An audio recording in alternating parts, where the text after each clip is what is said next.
చిన్నోడా కూరలు తెలిసి తెలియక ఏదో మాట్లాడేది అవన్నీ పట్టించుకోవద్దు మనం. ఇగో ఈ డబ్బులు తీసుకుపోయి కూరలకి ఇపో. అట్లాగా నాన్న అది చదువుకున్నదే కదా, పెద్దోళ్ళతో ఎలా మాట్లాడాలి, మంచి మర్యాద ఇచ్చి మాట్లాడాలా లేదా అదేం తెలియదా దానికి? అరే చిన్నోడా, ఇప్పుడు 6 నెలల నుంచి నీకు జాబ్ లేదు పట్టుకునే ఉంటాను.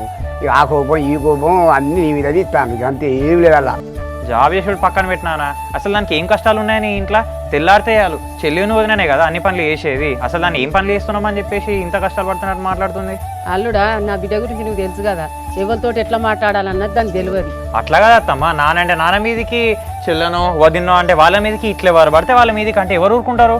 తమ్ముడు నువ్వు ఆగురా, అత్తమ్మ ఏం చేసింది అత్తమ్మతో అట్లా మాట్లాడుతాను, ఎవరంటే మరదలతో మాట్లాడుకోరాదు. అదే అల్లుడా, నా బిడ్డ మాట్లాడింది తప్పే, దాని అందుకు నేను క్షమాపణ కోరుతాను బిడ్డ. చూసిన వారు తమ్ముడు, అత్తమ్మ నీ వాళ్ళు ఎంత బాధపడుతుందో. అత్తమ్మ మీరేం చేసిళ్ళు, మీరు కూర్చొని ఫస్ట్. అరే చిన్నోడా, సంసారం అంటే 1,00,000 సమస్యలు ఉంటాయిరా. పండుగ పూట ఉమ్మడి కుటుంబం కామన్గా అత్తనే ఉంటాయిరా. చూసినోడు పోవాలి, కొడలు ఏదో మెల్ల బుదిరిగిపో. సరే నాన్న. అసలు ఏమనుకుంటాను నీ గురించి నువ్వు? ఇష్టం వచ్చినట్టు మాట్లాడుతున్నావు, ఎవరితో ఏం మాట్లాడాలో తెలియదా?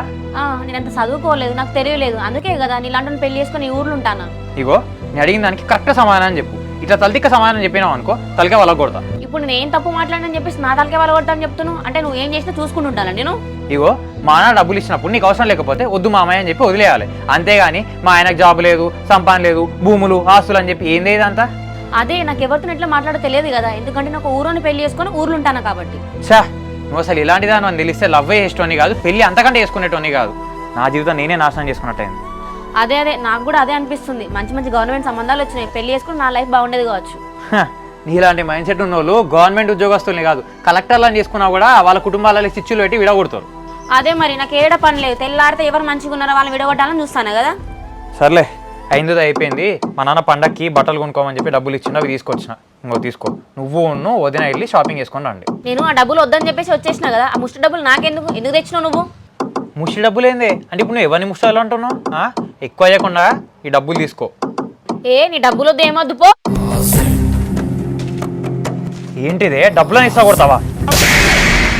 నీకు ఎంత ధైర్యం ఉంటే నన్ను కొడతావు నువ్వు?